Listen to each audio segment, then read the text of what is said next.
cultivo do beletrismo, quer dizer, o que caracteriza o intelectual é, em última análise, uma superficialidade beletrista. Ele é bem crítico em cima com relação a isso. Eu posso provocar uma polêmica, talvez não entre vocês, mas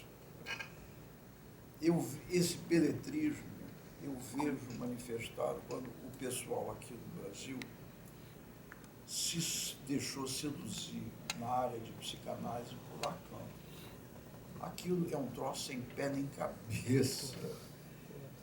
Uma vez, conversando com Hélio Pellegrino, Hélio era muito amigo meu, nós éramos muito amigos, eu virei e disse assim, ele falou, não, que Lacan, não sei o que, eu disse, pô, Hélio, Lacan é um Heidegger aguado. Ele imita coisas. Eu tinha descoberto passagens de Heidegger em Lacan, que Lacan queria explicar mais. Falar complicado significa falar profundamente. Não, não significa. Quem fala complicado é só alguém que fala complicado, mas nada. Vai ter algum conteúdo, se a pessoa tiver conteúdo, estiver transmitindo conteúdo. Por exemplo, o caso de Hegel. Hegel é horrível de você ler, mas ele está dizendo algumas coisas extremamente importantes, tanto que a filosofia dele, bem ou mal, influenciou o pensamento europeu durante um século e meio, até haver esse predomínio da filosofia saxônica. É o beletrismo. Isso me preocupa muito com relação ao Brasil, porque o Brasil é um lugar onde se...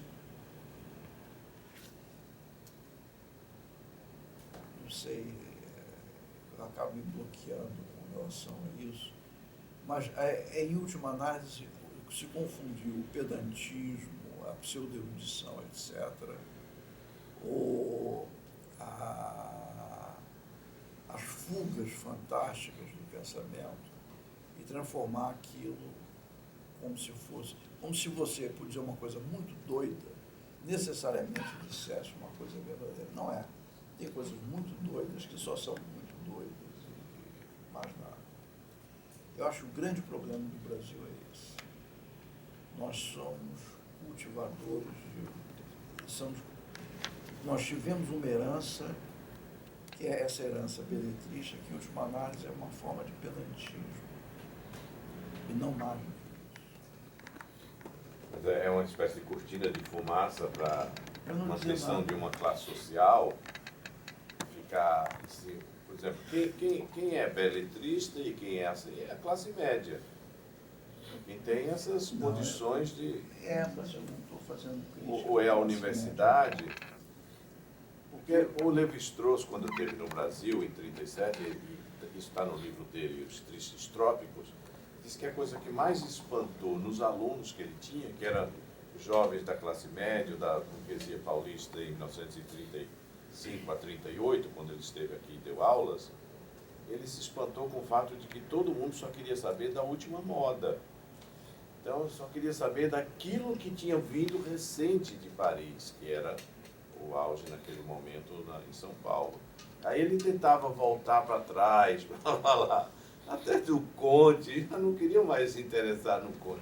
Do Durkheim também não estava mais interessado, só queria...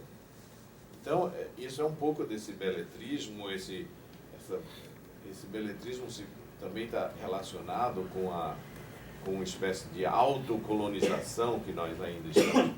Tem uma corrente da antropologia e da sociologia que falta em recolonização, que é um negócio mental de você se recolonizar, depender do que vem de fora. É também um pouco isso? Eu fico me perguntando o seguinte, meu pai era crítico de teatro, e foi professor de escola de teatro durante toda a vida dele. Eu venho de uma tradição beletrista, minha formação foi longe disso. No entanto, como dizia meu pai e minha mãe, uma situação muito particular, ele dizia, você só vai ser completo se você ler isso aqui, era Proust, Lafont, era conhecer Joyce, e tirar prazer disso, conhecer música. Eu fiquei ontem com pena daquele pessoal da orquestra municipal, que era uma ótima orquestra, a orquestra do teatro, era uma ótima orquestra. Você não tem mais temporada de concertos. Temporada de concertos é uma coisa... Antigamente nós tínhamos sistemas de concerto por assinatura, mas isso aí está tudo se perdendo no Brasil. Eu assisto concertos no exterior, há muito tempo eu assisto concertos aqui no Brasil. Então, de alguma maneira, isso está desaparecendo da cultura brasileira. Não sei o que é que isso significa, mas é um óbvio empobrecimento. Bom, professor, a área jurídica, o beletrismo, nesse sentido negativo, porque temos que fazer todas as homenagens ao beletrismo honesto, ao beletrismo erudito, culto. Mas o que acontece, eu não acho que seja uma questão de herança, de colonização, não. Acho que é má fé mesmo. É má fé, o embromácio lógico-filosófico, que no direito é embromácio jurídicos, lógicos, filosóficos, é uma espécie de picaretagem, é safadeza mesmo. É aquilo, e temos que tomar cuidado aqui no Gazeta, ou seja, a pessoa não conhece, fala do que não está sabendo, nós colocamos aqui nesse seminário, é a galvão-buenização. É o Galvão Bueno. O cara fala de tudo, não conhece nada. Ele fala do motor da Ferrari, como é que tem que trocar o pneu, ele fala de vôlei, fala de futebol, de má fé. Na verdade, ele quer tirar o lucro dele naquela propaganda, vendendo aquele elogio, ganhando aquela causa, embolsando aquele honorário advocativo. Então, da experiência que, pelo menos na área que eu milito, é levar ao extremo o ensinamento de Schopenhauer, como vencer uma instituição sem ter razão. Então, eu acho que isso daí é uma fé mesmo. Não, isso daí é uma coisa interessante. Eu vi, não quero citar, porque o cara, inclusive, é meu amigo, embora nossa opinião seja radicalmente diferente. Um cara que faz propaganda da escola austríaca de economia. Eu ganhei aquela discussão. O Grey diz assim, olha, ganhar discussão não quer dizer nada. Você berra uma pessoa, você ganha uma discussão. O problema é você expor com clareza a sua opinião, até porque você muda de opinião. Então depois você vai ver, aquilo não está levando em conta esse troço e tudo mais. As pessoas discutem nesse contexto para ganhar. Não é um jogo, não é uma coisa. Trocar ideias é um troço totalmente diferente. Esse é um espírito. Será que esse negócio também, esse nosso empobrecimento, não tem a ver com essa radicalização política que está acontecendo aqui no Brasil? E em tudo quanto é lugar do mundo também. Me permite, assim, pegar um pouco o que o César falou, o que o professor falou, voltar um pouquinho, a experiência pessoal também. Eu enxergo, adoro música, eu sou música também, né? Eu pinto, danço, sapateio, enfim. O que eu enxergo, né? A gente não ter mais um concerto aqui no Brasil, você não ter coisas interessantes nessa área, um pouco mais, menos popular, se é que eu posso falar assim. Não que eu acho o popular ruim, não, pelo amor de Deus, eu adoro, porque os dois mundos têm que conviver muito bem. Mas tem que ter os dois mundos, não pode ter só um pedaço ou não outro pedaço. Mas é que se passou tantos anos excluindo 99% da população desse tipo de arte, desse tipo de música, né? Isso nunca foi uma coisa que a gente... inclusiva, não gosto dessa palavra inclusiva, integrada, acessível, integrada, nunca ocorreu uma integração para a gente colocar 99% da nossa população assistindo, vendo, participando, se integrando com esse tipo de coisa. E aí eu falo também da erudição, da faculdade, né? Sempre foi todo mundo que sabe muito e Ah, aquela pessoa ali não sabe nada.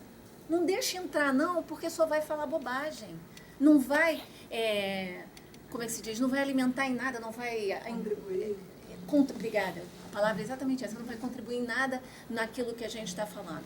Então, essa exclusão... E, olha, pelo amor de Deus, eu não estou falando nada de pobre e rico. Isso não tem nada a ver com isso, tá? Porque tem rico, rico e pobre, pobre, que fazem as duas coisas perfeitamente. Então, assim, não existe essa coisa do pobre e do rico. Lógico que influencia, mas não existe.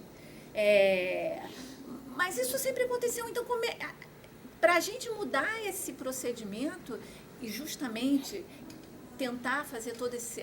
não desaparecer isso do nosso Brasil aqui, nós temos que começar a fazer alguma coisa.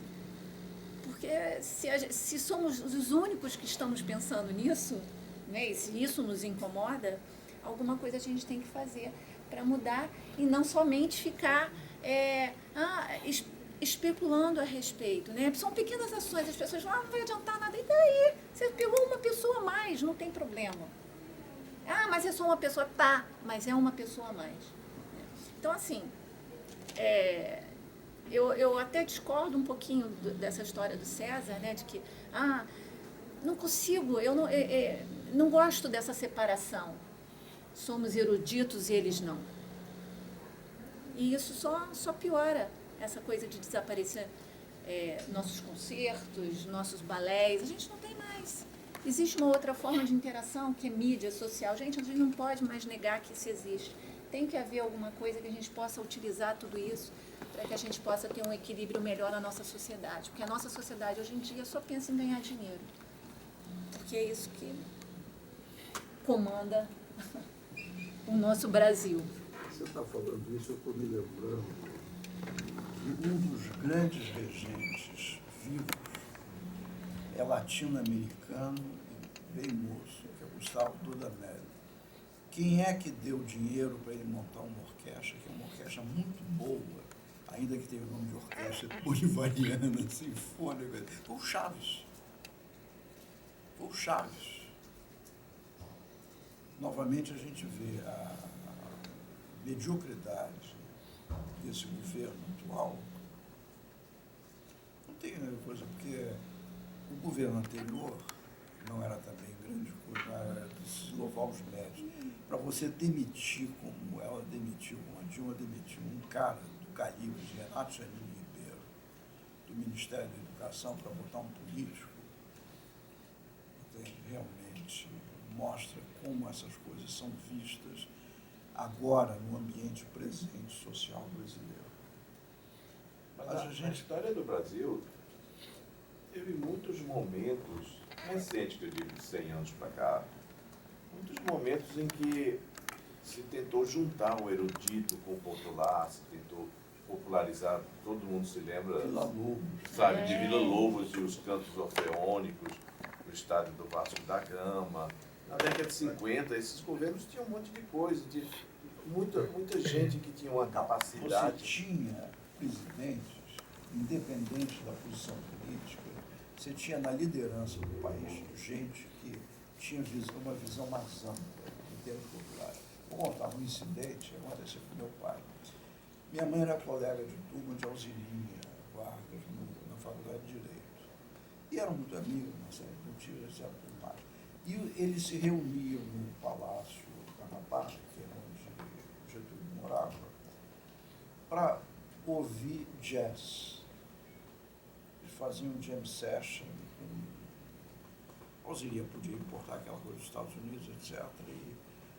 E era o ambiente, chamavam amigos para ouvirem jazz. Um dia desses, estava minha mãe, meu pai, namorados, lá na reunião, quando de repente entra de pijama o Getúlio, senta numa cadeira de balanço e diz assim, quero conhecer os amigos de minha filha. Você faz o quê? Você faz o quê? Aí se vira para papai e pergunta, e você faz o quê? Diz, não, eu sou advogado, mas tenho interesse em teatro, não sei o quê. Ah, é? O que é que você me diz do feminismo em Ibsen? Qual é o presidente brasileiro, nem Fernando Henrique, que seria capaz de fazer uma pergunta assim de chofre, de coisa como Getúlio fez? Pai dos pobres, não sei o que é tudo mais. Será capaz de pegar uma questão? Onde é que está? Está na casa de bonecas. Eu teria dificuldade de responder, que eu já li há muito tempo atrás, e Ibsen realmente nunca foi um dos meus autores favoritos. Preferia Strindberg, mas enfim. O que é que isto diz? Qual é o chefe de Estado brasileiro que teria condições de fazer uma pergunta desta natureza num ambiente light, digamos assim? Não, mas a situação está muito pior. Agora você não sabe nem dizer pior, quem não é Fabiano do Vidas Secas. Nem Vidas Secas se lê. Mas então, não seria o Tem caso nessa de uma geração, é um tradução, troço que... como o senhor falou?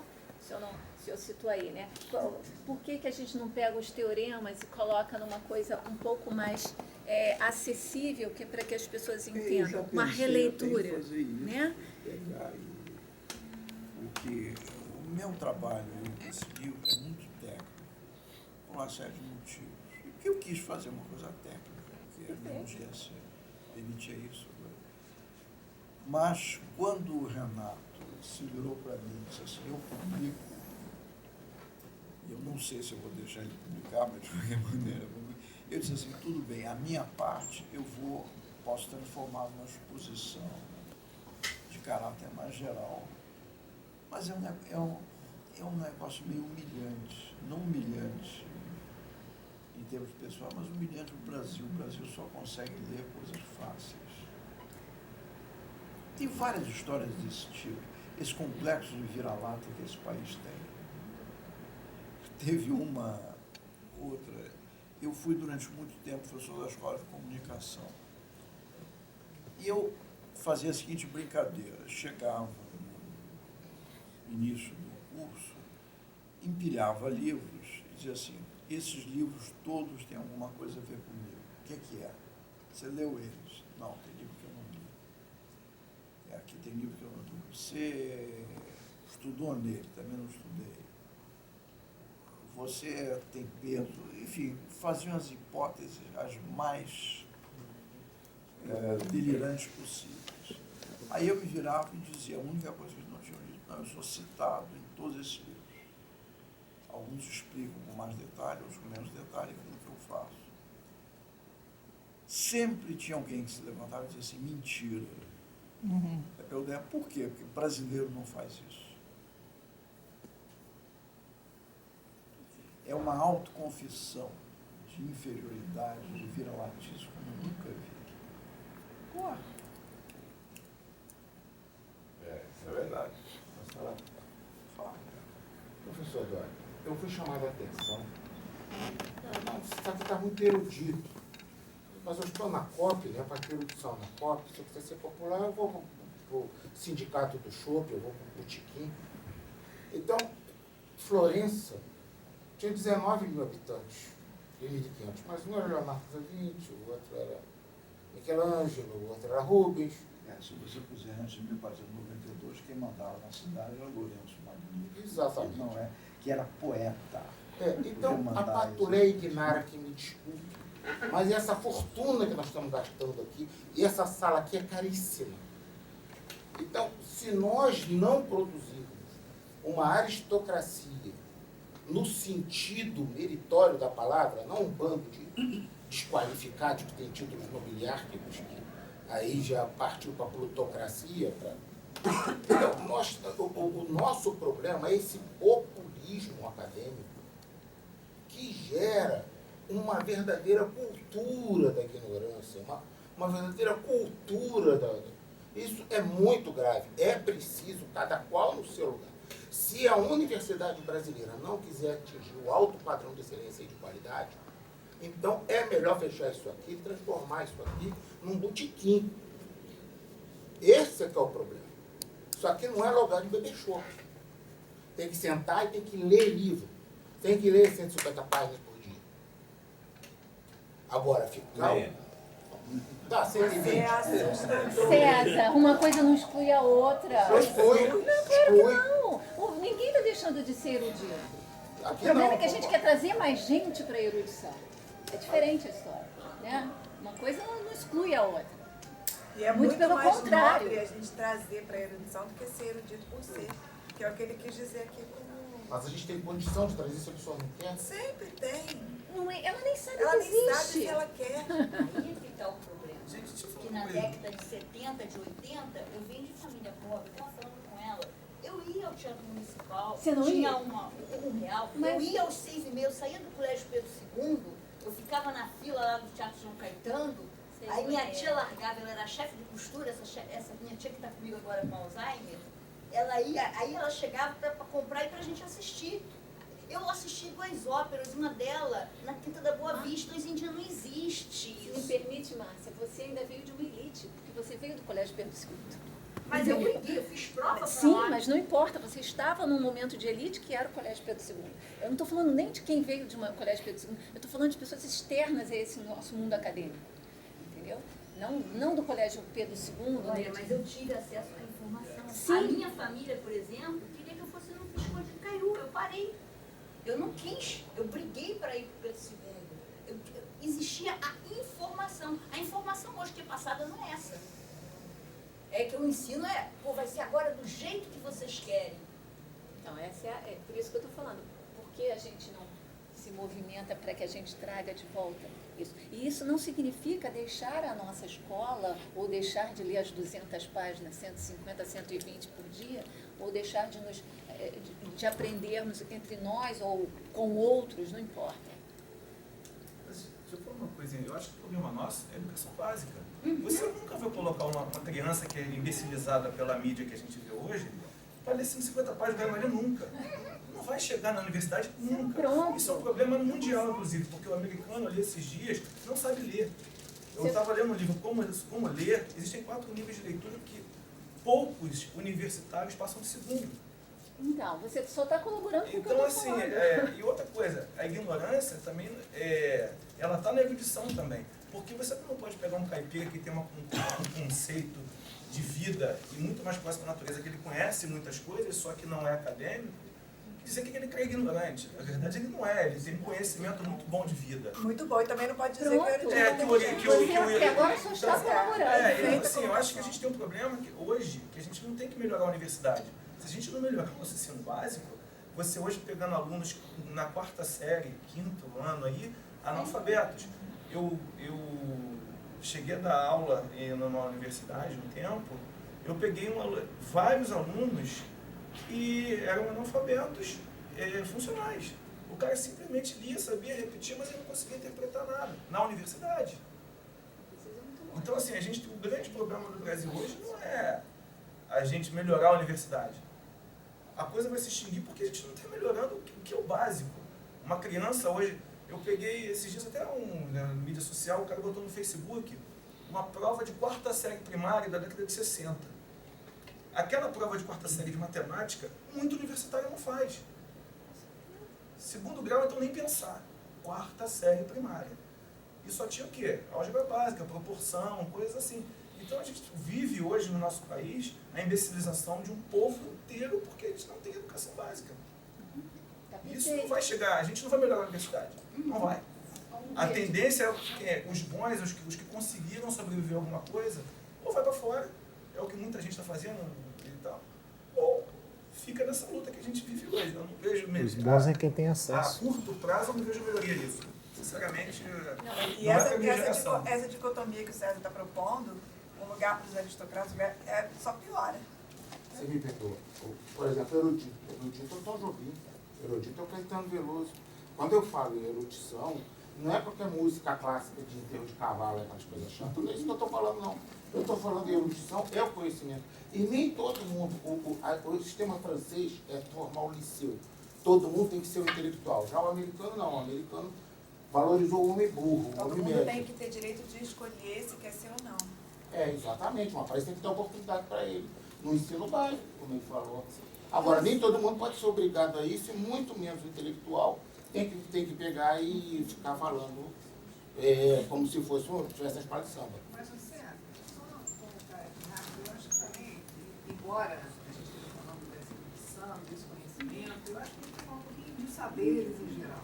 É preciso ter um respeito por outros saberes. A gente tem essa tradição eurocêntrica, desse saber dominante, que na Europa é assim, que não sei. Então, é preciso que a gente olhe, né, o que a gente tem no Brasil e essas outras pessoas, que saberes e conhecimentos que tem, que a gente também tem que aprender com eles. Né?